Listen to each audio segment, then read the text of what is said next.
Hi guys, welcome back to a new episode of Finance and Crypto Guide. Today in this video, I'm going to show you how you can log into your Victoria's Secret HR's account. Keep watching the video till the end. To log into your Victoria's Secret HR's account, firstly go ahead and launch open your Google search. On the search box at the top, type in Victoria's Secret HR login and make a search. You're going to see the search results displayed on the screen. Click on the first link shown on the page.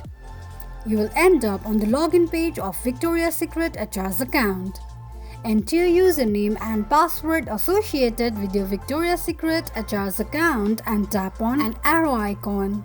By tapping on Go or arrow icon, you will agree to the terms and conditions and acceptable use policy. This is how you can log into your Victoria's Secret HR's account quickly and easily just in few steps. If you have any thoughts or queries, let us know in the comments section. Don't forget to subscribe to our channel. Also press the notification bell icon so that YouTube will notify you whenever we post a new video. I hope this video was helpful to you.